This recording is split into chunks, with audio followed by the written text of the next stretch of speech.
संक्षिप्त में बता दूं तो अल्प विराम है, पूर्ण विराम नहीं है। ये यूएस और चाइना की कहानी है, क्योंकि अब तक जो डील तो डील 90 दिन की विंडो की हुई है नहीं है। सिर्फ अब तक इन्होंने ये कहा है कि हम टैरिफ को इतने से इतना कर देंगे और फिर 90 दिनों के अंतर में मिलते रहेंगे, एक डील को फ्लैश आउट करेंगे। अब तक कोई कहानी। अच्छा, 145% थी, ट्रम्प साहब बोले 80% लुक्स जस्ट, डील कर दी 30% पे, है ना।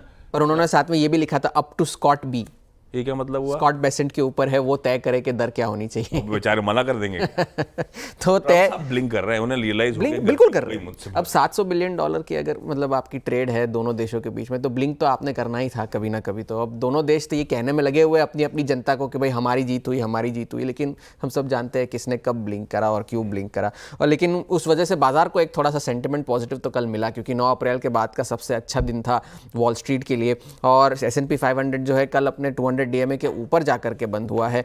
और ये सारे बिग टेक के जो शेयर थे वो सभी कल चले, क्योंकि टैरिफ्स में जो थोड़ी बहुत राहत हमें तो टेम्परेरीली एक रिस्पाइट जिसे आप कह सकते हैं, उसकी वजह से $850 बिलियन का मार्केट कैप में इजाफा हमें देखने मिला है। मगर चाइना की कॉमर्स मिनिस्ट्री ने ये साफ कर दिया है कि चलिए ठीक है, एक अहम कदम उठाया है हमने एक डील की तरफ, मगर यूएस ने जो है जो गलतियां करी है टैरिफ को लेकर वो उन्हें सुधारनी होंगी। और ये बात चीन की कॉमर्स मिनिस्ट्री अभी भी कहती जा रही है। ट्रम्प के एडमिनिस्ट्रेशन ने कहा है कि ये एक ऐतिहासिक डील है। चीन कह रहा है कि ये हमारी जो डिफाइंस हमने दिखाई थी यूएस के सामने तनकर खड़ा होने की, ये उसका अंजाम है। तो दोनों तरफ की बातें चल रही है, लेकिन ये एक बड़ा फैक्टर क्यों नहीं है कि भले आपने टैरिफ कम कर दिया हो, मगर आपको एक बात माननी होगी कि टैरिफ अभी भी है, ज़ीरो नहीं हुए हैं। भले 10% हो, भले ही 30% हो, तो टैरिफ तो अभी भी है। तो जितना स्लो डाउन होना था शायद उतना ना हो, मगर स्लो डाउन होने की आशंका तो अभी भी है।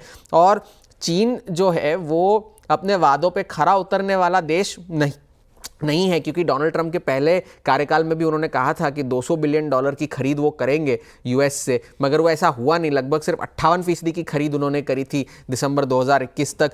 और इस पिछले साल भी सिर्फ $150 बिलियन का आयात उन्होंने यूएस से किया था।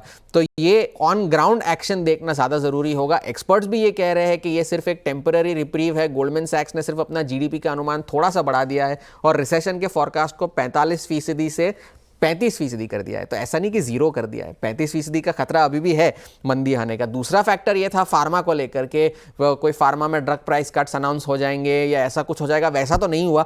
जो एग्जीक्यूटिव ऑर्डर डोनाल्ड ट्रंप ने साइन किया जिस पर उन्होंने ये कहा है कि फार्मा कंपनीज को वॉलंटरीली अपने दाम घटाने होंगे, वरना हम आपके ऊपर कार्रवाई करेंगे वॉलंटरीली। तो उन पर छोड़ दिया। इस वजह से सारे ड्रग मेकर्स जो थे वो ऊपर चले कल। पिछले कार्यकाल में भी उन्होंने ऐसा कुछ किया था, मगर लीगल इश्यूज की वजह से ये प्रस्ताव जो था वो पारित नहीं हो सका। आज शाम का बड़ा ट्रिगर है महंगाई का। महंगाई के आंकड़े आएंगे, पहला महीना है टैरिफ के बाद का, ये सारा ड्रामा होने के बाद का पहला महीना। तो देखने वाली बात होगी कि महंगाई का आंकड़ा कैसे निकल कर आता है। और डोनाल्ड ट्रंप मिडल ईस्ट के अपने दौरे के लिए रवाना हो चुके हैं, तो वहां से क्या खबर निकल कर आती है वो देखनी होगी। तो फिलहाल के लिए एक टेम्पररी रिस्पाइट आप कह सकते हैं, मगर the devil is always in the detail. ये टेम्पररी रिस्पाइट ट्रंप 1.2 में भी आया था, बिल्कुल, और फिर सहमति नहीं बनी थी। तो नॉट नेसेसरली ये जो टेम्पररी रिस्पाइट है उसके बाद दोनों में एक्चुअली कोई सहमति बन रही हो। ठीक है।